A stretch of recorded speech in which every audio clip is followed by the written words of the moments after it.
రైతు రైతు భరోసా ఇంకా బంధు పక్కన పెడదాం, రైతు భరోసా అయిపోయి అది అడుగుతారు అనేసి తెరపైకి రుణమాఫీ తీసుకొచ్చినాం. కానీ రాజకీయంగా మీరు రాష్ట్రంలో ఉన్న ప్రజలని ఆ సబ్జెక్టును డీవియేట్ చేయాలనుకున్నా కూడా అనుభవిస్తున్న ప్రజలు మర్చిపోతారా అండి?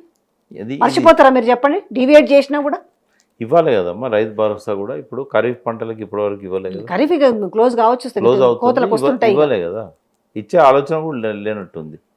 నీకు పెంచిస్తా అన్నాడు కదా, ఎంత ఎంత చేస్తాడు? 15,000. 15,000 10,000కి ఇంకో 5,000 పెంచి 15,000. కేసీఆర్ ఇచ్చిన ఇస్తే కొంచెం గౌరవం ఉండేదేమో, అది కూడా చేయట్లేదు. పెన్షన్స్ పెంచిన గొప్పగా డబల్ చేస్తా అంటివి, అసలు పెన్షన్లో కూడా కోత పెట్టుకుంటూ పోతున్నారు, ఒక నెల జంప్ చేసుకుంటూ పోతున్నారు. సరే ఇప్పుడు ఆయన వచ్చి 9 నెలలు అయింది కాబట్టి కొంతమంది ఇంకా సమయం ఇవ్వాలన్నట్టుగా మాట్లాడుతున్నారు. బట్ అన్నం ఉడికిందా లేదా అన్నం ఒక మెతుకు చూస్తే ఎట్లయితే తెలుస్తుందో, ఈ గమనమే ఈయన ప్రయాణం చేసిన ఈ 9 నెలల జర్నీ ఒక అసమర్థ ముఖ్యమంత్రి అనేది స్పష్టం చేస్తున్నది. ఇంకా మనము గొంగట్లో అన్నం తినుకుంటూ వెంట్రుకలు వేరే దానికంటే ఈ అసమర్థ ముఖ్యమంత్రిని ఎంత తొందరగా వదిలించుకుంటే అంత మంచిది. లేదా ప్రజలు కొన్ని వీడియోలు చేసి మాకు పంపిస్తుంటారు, అంటే మా నెంబర్లు ఎట్లా కనుక్కుంటుంటారు. ఇప్పుడు ప్రజలు ఎవరిని కోరుకుంటారండి? వాళ్ళ సమస్యలు అవ్వలేదనుకున్నప్పుడు ఎవరైనా గొంతు విప్పేటోళ్ళకు వాళ్ళు మాకు బాసటగా ఉంటారేమని మాకు పంపిస్తుంటారు. మేము కూడా ప్రజల దగ్గరికి మా ఊరికి రండి అని కూడా పిలిచేటోళ్ళు కూడా ఉన్నారు, మాకు ఈ సమస్య ఉంది అని చెప్పి. ఇవాళ మాకు ప్రశ్నించడానికి ఇంకా పోవడానికి లేదా?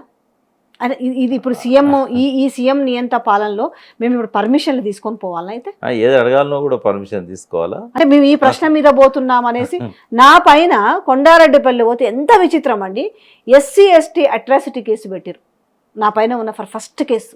అంత వెంటనే దాని మీద చర్య తీసుకునేది ఏమి ఉండదు, కోర్ట్స్ ఉన్నాయి. ఎంత ఫాల్స్ కేసు అది. పెడతారమ్మా వాళ్ళు, వాళ్ళ చేతిలో అవకాశం ఉన్నది, అధికారం ఉన్నది కాబట్టి పెడతారు వాళ్ళు. ట్రోలు అమ్మాయి ఆడపిల్లలు కాబట్టి మహిళలు అంటే తొందరగా బ్యాడ్ ట్రోల్స్కు కదా తగ్గుతారనేసి ఆ రకంగా ఎంచుకున్నారు. దానికంటే ముందు మీవేమైనా ఉంటే సరి చేసుకోవచ్చు కదా. మేము అబద్ధంగా ఏమన్నా మేము ప్రాపగండా చేస్తే కోర్టులు ఉన్నాయి, మీరు చర్యలు తీసుకోవచ్చు కదా. హైడ్రా పెట్టి మీ కర్తవ్యం నెరవేరడానికి భయభ్రాంతులు చేసిరు. హైదరాబాద్ అంతా ఇయ్యాల పాపం చాలామంది సామాన్యులు ఇక బడాబాబులు అయితే సూట్ కేసులు మోసుకొని పోతాను, నేను బాజాబ్తో చెప్తా, భయం లేదు.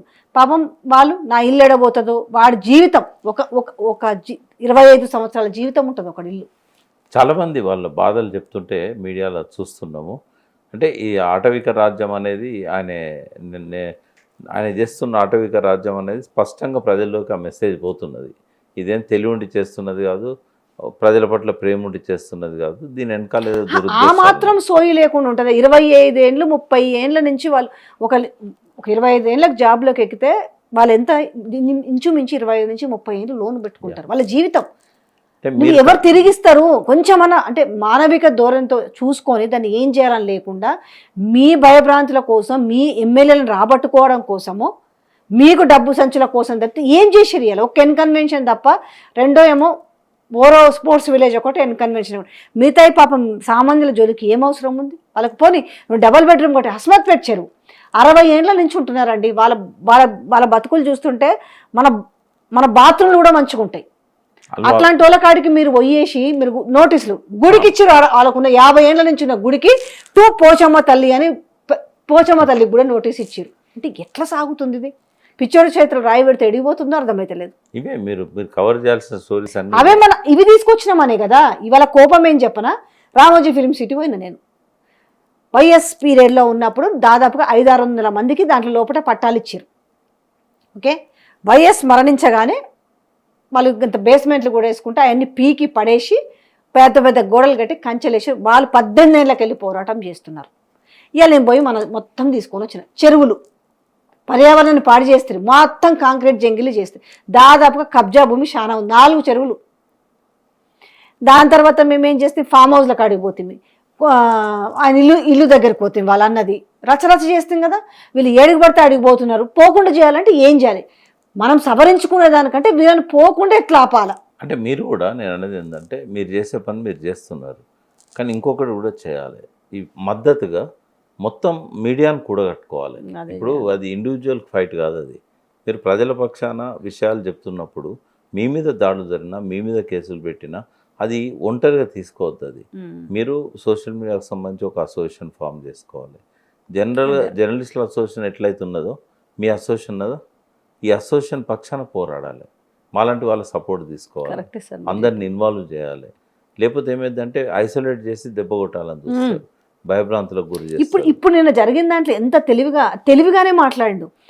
జనరల్గా అయితే ఒక కాకి వస్తే 100 కాకులు వస్తాయి అంటారు, కానీ జర్నలిస్టులోనే ఇప్పుడు విభజించి పాలిస్తున్నారు, ఒకడికొకడికి శత్రువులను తయారు చేస్తున్నాడు. ఇది గమనించుకోవాల్సింది జర్నలిస్ట్ మిత్రులందరూ కూడా గమనించుకోవాలి. మేము కూడా అందరినీ రిక్వెస్ట్ చేసి, ఎంత బాధ అయిందంటే నువ్వెవరు యు అనే పదం పలకకుండా నువ్వు ట్యూబ్ అంటే ఆ ట్యూబ్ను పెట్టుకొని నువ్వు బతికి ఆ ట్యూబ్ ద్వారా నువ్వు గద్దెనెక్కి ఇవాళ నువ్వు అంత చులకనగా, అంత ఇకారంగా, అంత చిల్లరగా మాట్లాడి. దీనివల్ల మీ గౌరవం ఏం తగ్గదమ్మా, ఆయన గౌరవం తగ్గుతుంది. ఇప్పుడు ఆయన నోటి దురదతో ఏది మాట్లాడినా కూడా ఆయన అనుకోవచ్చు క్షణికానందం అంటారు కదా, సునకానందం అంటాం, క్షణికానందం కూడా కాదు. అయితే మీ మీద ఏదో అటాక్ చేశానని చెప్పి సంతోషపడితే పడవచ్చు పేపర్లో చూసుకొని, కానీ రేపటి రోజుల్లో ఇదంతా కౌంట్ అవుతుంది. ప్రజల్లో అందరు తెలియక వాళ్ళే ఉండరు, మేధావులు ఉంటారు, విఘ్నులు ఉంటారు, పనితీరును గమనించిన వాళ్ళు ఉంటారు. ఒక స్టాల్వార్డ్ లాంటి ఒక రాజశేఖర రెడ్డిని, ఒక కేసీఆర్ను ముఖ్యమంత్రిగా చూసిన వాళ్ళు ఒక రేవంత్ రెడ్డిని ఆ సీట్లో చూడడం అంటేనే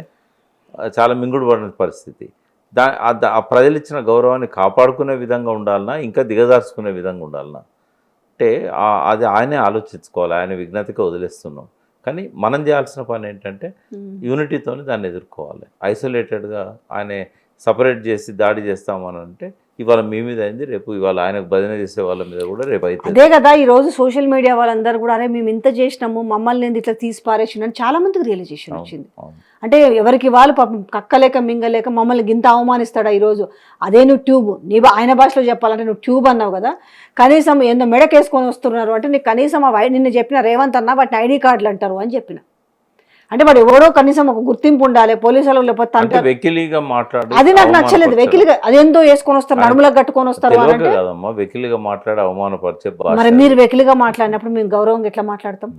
ఇప్పుడు మీరున్నారండి, అంతే. మనకు సామెత ఉంది కదా తెలుగులో, మర్యాద ఇచ్చిపుచ్చుకోవడం, take respect and give respect. నువ్వు రెస్పెక్ట్ ఇస్తే నీకు ఎదుటి వాళ్ళు ఇస్తారు. నువ్వు వెకిలిగా నువ్వు నేచర్ కూడా అంతే, నువ్వేమిస్తావో నీకు అదే తిరిగి వస్తుంది. మరి రెస్పెక్ట్ కూడా అంతే కదా. ఏం లేదు, దీనివల్ల ఆయన ప్రజల్లో పల్సన్ అయిపోవడం తప్పితే ఆయనకు వచ్చే ప్లస్ ఏం లేదు. ఇవాళ మీరు మా వీడియోలు చేస్తుంటారు, మీరు యూట్యూబ్లో రిలీజ్ చేస్తుంటారు. ఒక ముఖ్యమంత్రితో పోల్చినప్పుడు ఆయన గౌరవం పెరగడానికి ఆయన ఉపయోగపడాలి, కానీ మిమ్మల్ని అవమానిస్తే ఆయనకు వచ్చేది ఏముంటుంది? దీనివల్ల మీరు పోగొట్టుకునేది కూడా ఏం లేదు. ఒక మంచి పని చేసినందుకు ఆ తృప్తి మాకుంది. ఆ రకంగా తృప్తి పడాల్సిందే, దూషణలను పట్టించుకోవాల్సిన అవసరం లేదు. అది మైండ్ మీద తీసుకోవాలి. హస్మత్పేట చెరువుకు నేనే ఫస్ట్ పోయినాను. ఈటల రాజేందర్ గారు పోయినారు, వాళ్ళకి భరోసా ఇచ్చి వచ్చినాక ఇమ్మీడియట్లీ మేము పోయినాం.